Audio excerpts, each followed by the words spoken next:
सत्यः अहिंसा परमो धर्म की। आचार्य गुरुवर श्री कुंद कुंद भगवान की। आचार्य गुरुवर श्री ज्ञान सागर मुनि महाराज की।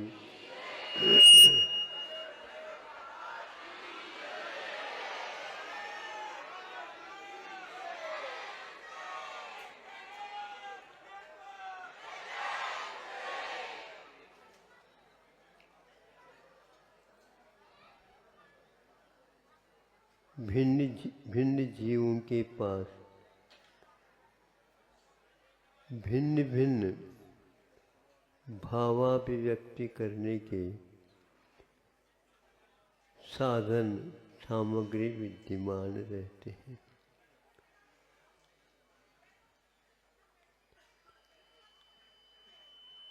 कभी कभी सोचने से ऐसा लगता है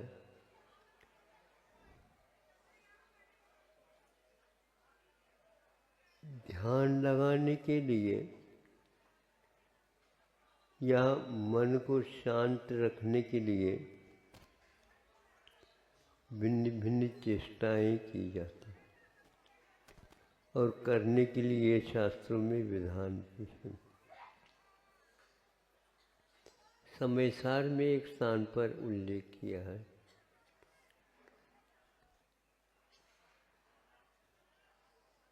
धारणा बनाओ।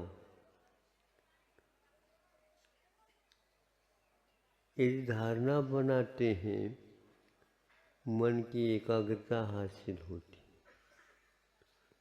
और यदि धारणा बनाए बिना बैठे उसमें मन की साधना नहीं किंतु दुर्भावना आदि उसमें शामिल हो। मौन लेने से पूर्व में किसी ने कहा महाराज कुछ दिन के लिए मौन दे दूं। अभी मौन की आप साधना मत करो क्योंकि वह अलग ऊंची चीज है। फिर क्या करें महाराज, मन तो टिकता नहीं। मन को टिकाने के दूसरे और साधन हैं, उसको हम आपके लिए दे देते हैं। तो ये कहा भीतर से वचन योग कब होता है अथवा हम बोलने की इच्छा कब करते, इसका अध्ययन करो। हम बोलते आप नहीं है, लेकिन बोले बिना रहते भी नहीं है।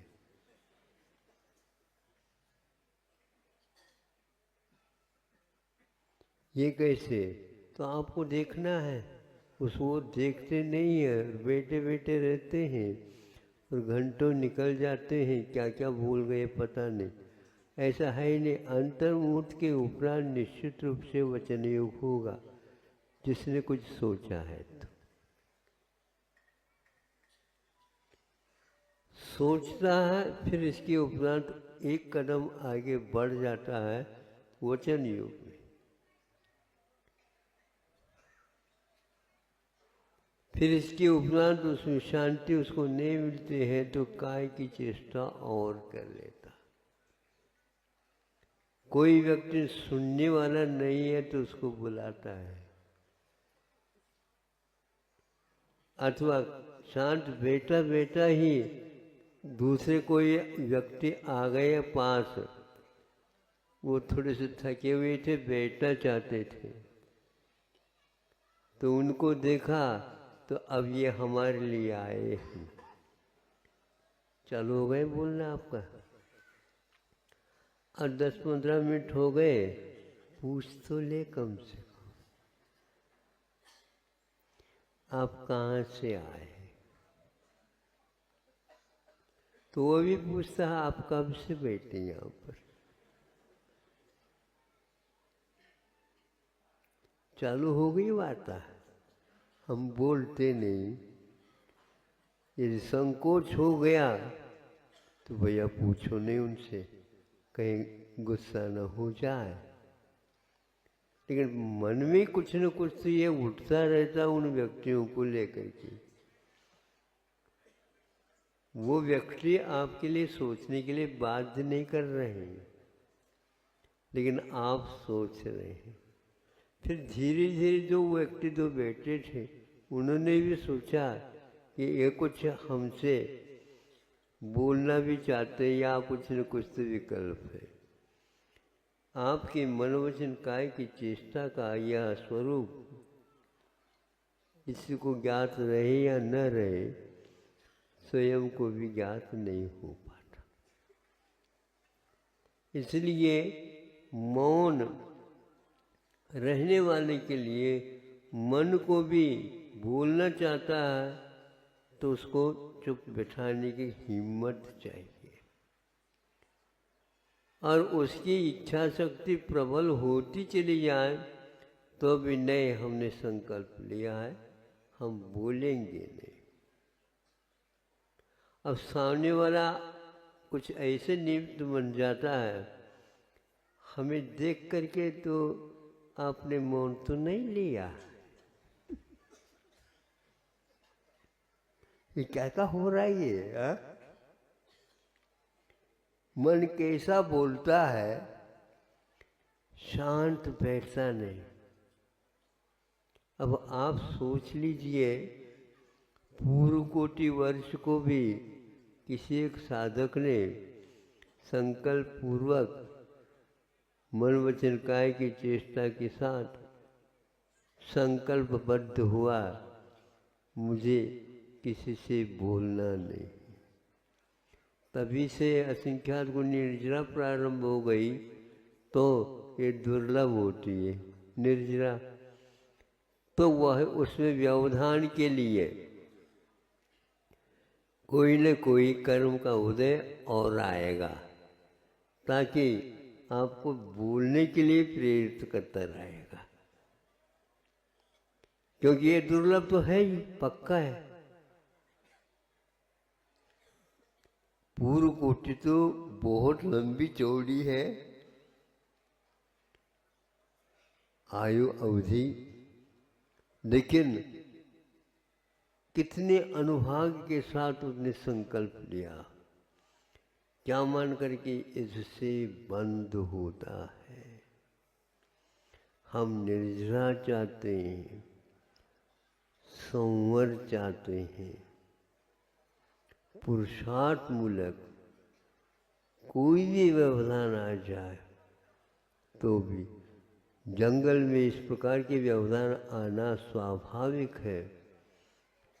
कोई भी वन्य पशु आकर के उससे किसी भी प्रकार से घात लगा सकता है। उन सब में वह चिल्लाया नहीं, किसी को बुलाया नहीं, किसी से बोले नहीं, वहाँ से भगे भी नहीं। ये उपेक्षा संयम का आधार लेता है। अंतर्मुहूर्त में इसमें निश्चित रूप से परिवर्तन होता है, लेकिन फिर भी संकल्प के अनुसार यदि सोचते हैं, उस संकल्प में कोई अंतर नहीं आया। कई लोग उतावली में मौन लेते हैं, फिर इसके उपरांत महाराज हमें प्रायश्चित दो। तो प्रायश्चित काय को भी है। आपने कल मौन की बात कही थी, तो हमने सोचा कि अब महाराज तो है ही नहीं, ऐसे कर ले, मौन ले ले। कब तक के लिए जो अपनी सीमा तक बना लिया, लेकिन वो चला नहीं, 1 घंटा भी नहीं हुआ।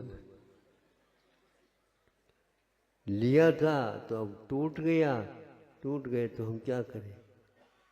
महाराज जी को ये भी बताना चाहिए था, थोड़े थोड़े ले लेते तो हम भी थोड़े थोड़े ले लेते। ये नहीं बताया। ढूंढा मिला, गुरु महाराज मिले, बोला ऐसे देखो, मौन साधन करने के लिए अभ्यास भी चाहिए, दृढ़ता भी चाहिए, और शारीरिक और मनोबल भी चाहिए। वांग मनोगुप्तिर्यादान निक्षेपण आता है ना सूत्र, इसमें अहिंसा का परिपालन वह कर सकता है जिसके मन की दृढ़ता विद्यमान रहती।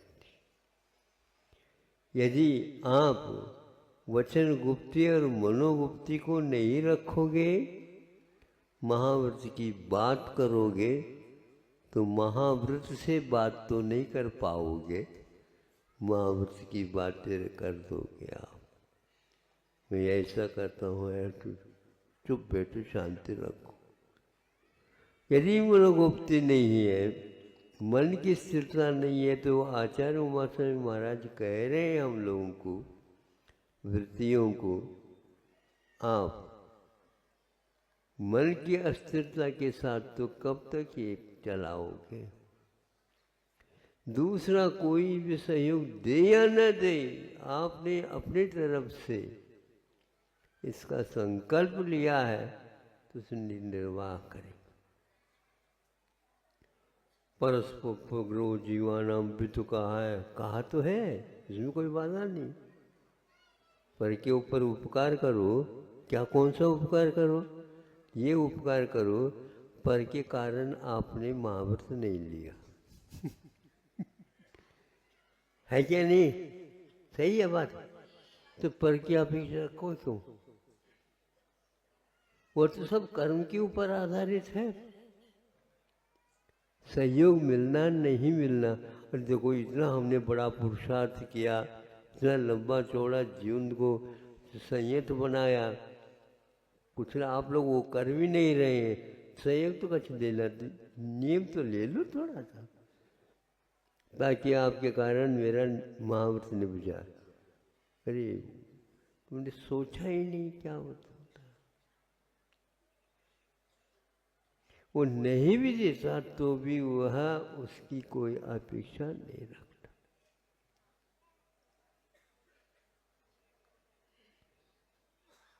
परालंबन असंयम की ओर चला जाता है। असंयम ही करे ऐसा नहीं, लेकिन संयम में थोड़े थोड़े धीरे धीरे ढिलाई के लिए कारण हो जाता।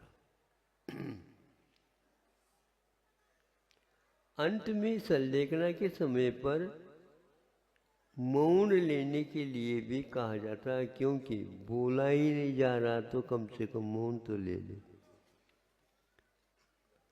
भगवान का नाम तो ले नहीं सकते हम भैया। उसमें तो भैया तो कह दिया, उसमें भी भ आ गया, ये भगवान में भी आ गया। मुख से भगवान तो बोलो, अरे भैया कितने बोले, ये बात क्यों बोल रहा है?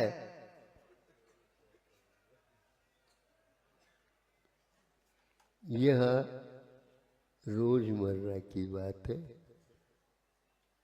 अंतर मुहूर्त में ये परिवर्तन होते हुए भी भगवान का नाम कितनी बार लेते हैं, ये बहुत ही कठिन। इतनी बार रोज दिन में भगवान बोलने वालों, स्वप्न में कितनी बार भगवान आते बताओ? बहुत कम। नहीं के बराबर कहो तो था। बहुत कम और नहीं के बराबर में बहुत अंतर है। नहीं के बराबर का अर्थ ये है कि नहीं के समान।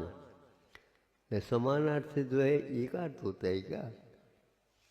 बोल नहीं रहे हैं, बोला नहीं जा रहा है, नहीं समझे? और एक बात, जब कोई भी रहेगा ही नहीं यहाँ पर तो बोलना ही भूल जाएंगे, लेकिन फिर भी आप मौनी नहीं कहलाओगे। हम याद नहीं आ रहा, हमें याद नहीं, पीड़ा हो रही है, और याद आ जाता है तो बोलना प्रारंभ कर देते। कई लोग अष्टमी चतुर्दशी के मान लो मौन लेते हैं, सप्तमी और नवमी के दिन फोर्स के साथ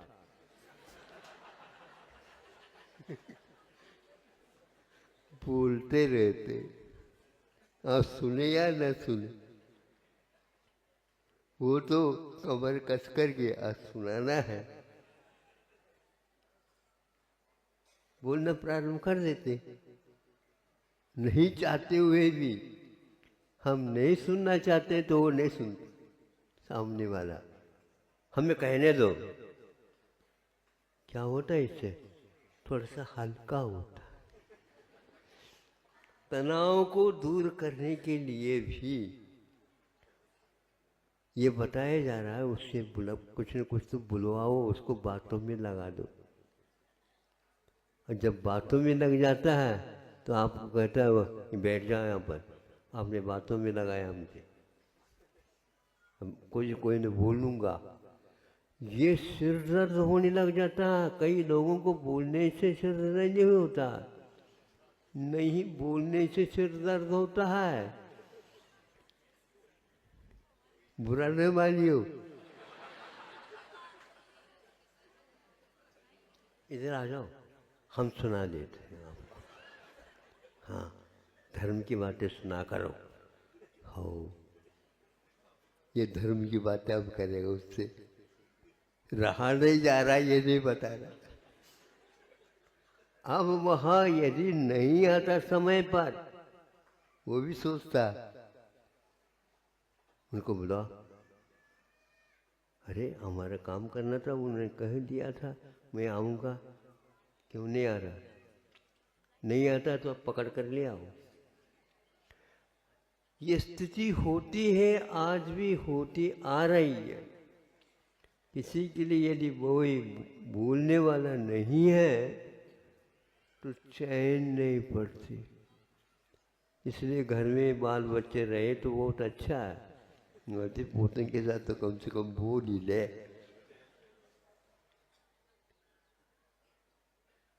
ऐसे वृत्तियों की स्थिति यदि हो जाती है, उसके लिए मैं कह रहा हूं, धारणा रखो। किसकी धारणा रखो? पंच परमेष्टि की धारणा रखो। अब धारणा कैसे रहेगी? तो धारणा ऐसी रहेगी, वो क्या काम करते हैं, कैसे रहते हैं, वो किसी से कुछ संबंध नहीं रखते हैं। इस प्रकार आप उनसे संबंध रखो।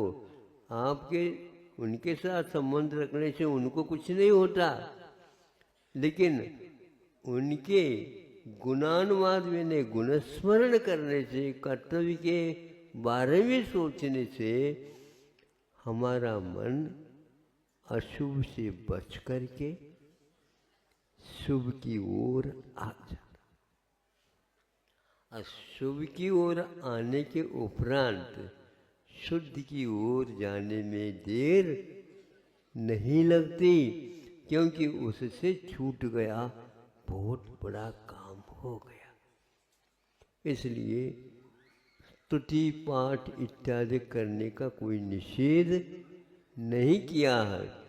ज़्यादा पढ़े लिखे नहीं है तो पंच परमेष्टि का नाम जापते दो, अरन सिद्ध करो। वो भी नहीं आता तो यूं करो। ये क्या है? हाथों की एक्सरसाइज है क्या? ये क्या है? और इसमें भी बोल रहे हैं नमोस्तु भगवान, नमोस्तु नमोस्तु नमोस्तु।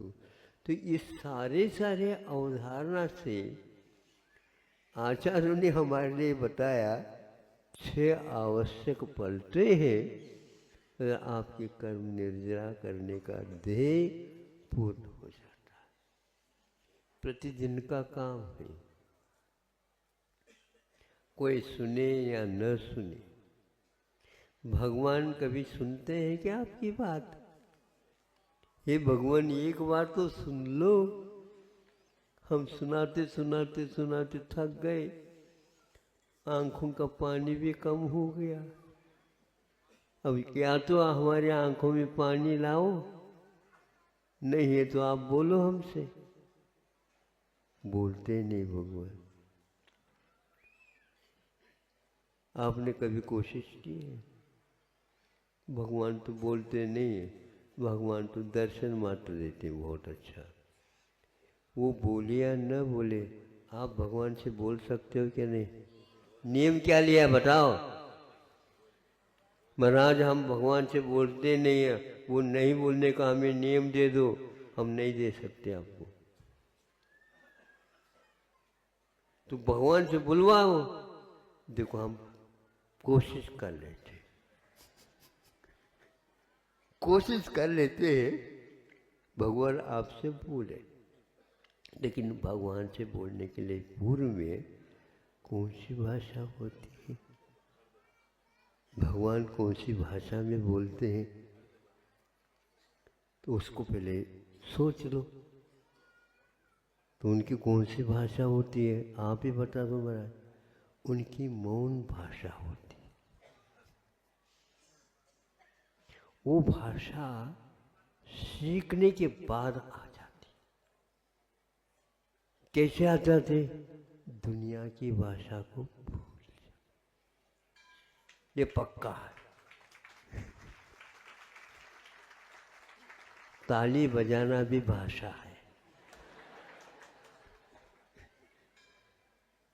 इसलिए इन तालियों को बजाने वाले तो बजाने दीजिए, उसके द्वारा उनकी कर्म निर्जरा हो रही है।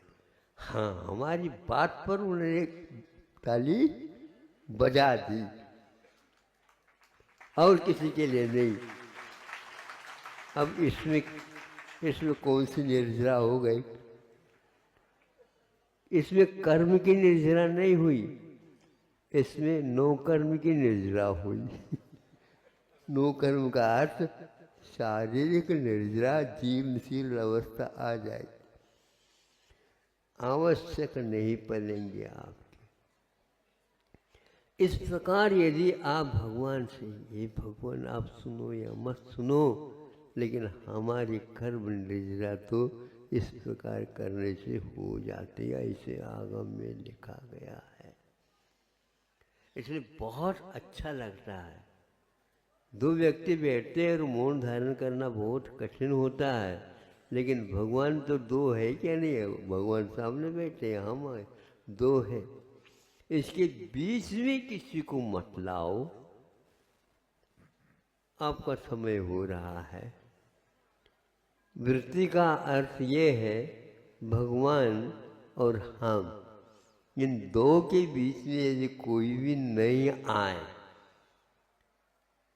चल सकता है, लेकिन पंच परमेष्टि और हमारे बीच में कोई नहीं आया और हम उनसे कोई ताल्लुक नहीं रखेंगे तो दुनिया के साथ आपका संबंध अभी टूटा नहीं, चलता ही रहेगा। दिन भर भी बोले, रात भर स्वप्न में भी बोले, और जहाँ जाना है वहाँ पर भी बोलना। यदि नहीं बोलना चाहते तो एक इंद्रिय बन जाओ, बोलना ही समाप्त हो जाएगा। अच्छा है, कर्म बंद तो नहीं होगा, बोलने संबंध तो कर्म बंद नहीं होगा। लेकिन उसके मन नहीं होने के कारण मन में विचार भी कुछ नहीं आ रही, देखने के लिए आंख भी नहीं है, तो सबसे बच गया वो। सबसे ज़्यादा कर्मों की निर्जरा अथवा कम बंद होता है तो एक इंद्रिय को तो पसंद है। आचार्यों ने कहा कि इसको पसंद मत करो, काल अनंत निगोद मझार। ये है, बहुत भयानक है संसार। और यदि संसार से भय आपको है, फिर आपका संसार समाप्त हो जाएगा। संसार से डरो, भोगों से डरो, शरीर के प्रति लगाव से डरो, अनासक्त भाव रखो, यह प्रतिमाओं की पूर्व पीठिका रत्नगढ़ श्रावकाचार्य में लिखा हुआ है। श्रावक जनों, पंच परमेष्टि की सोवत जब तक रहेगी आपका कुछ भी नहीं होगा। कभी कभी कहने में आता है आपका बाल भी बांका का मतलब बाल को भी कोई मोड़ नहीं सकेगा, मुड़ा हुआ रहता है घुंघराले बाल, उसको क्या मोड़ना, उसको सीधा करना है।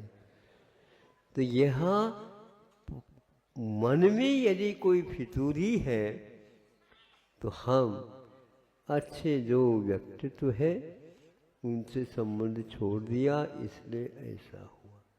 वृत्ति बनना, किंतु व्रत लेने के बाद मन को ठिकाने में रखना ये बहुत दुर्लभ है।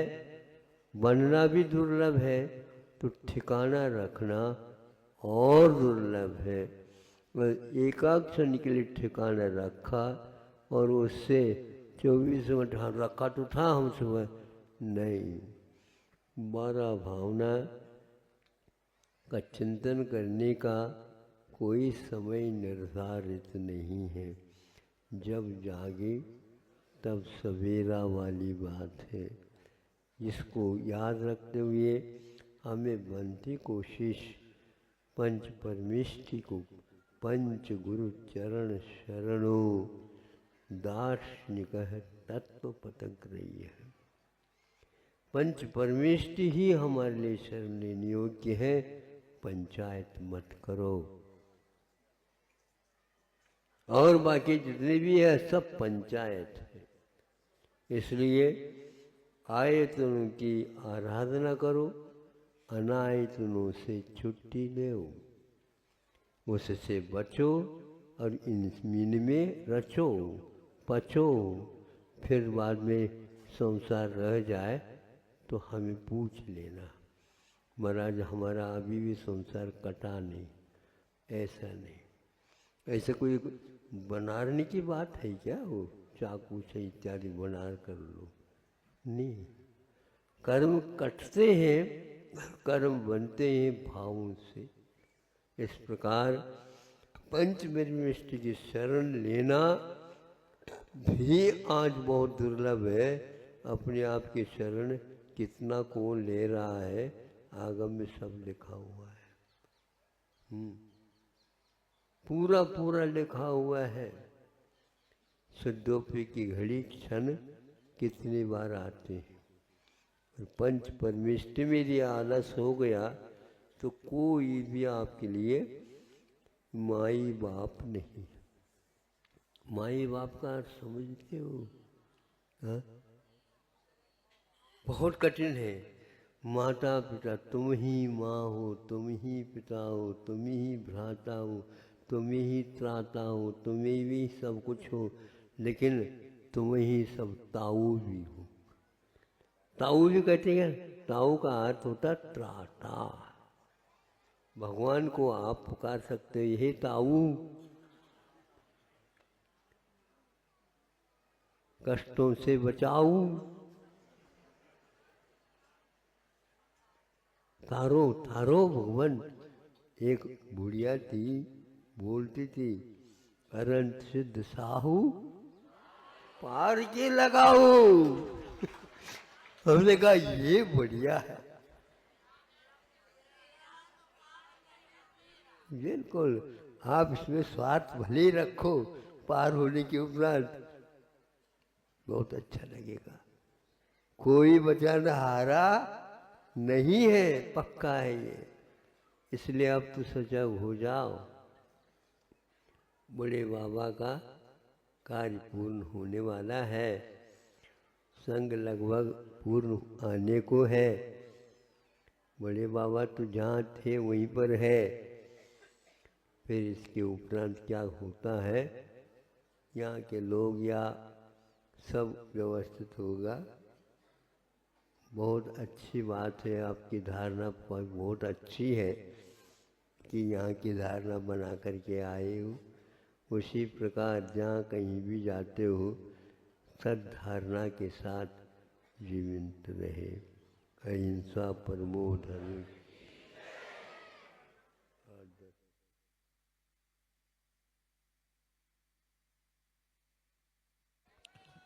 ब्रह्म हेलो हेलो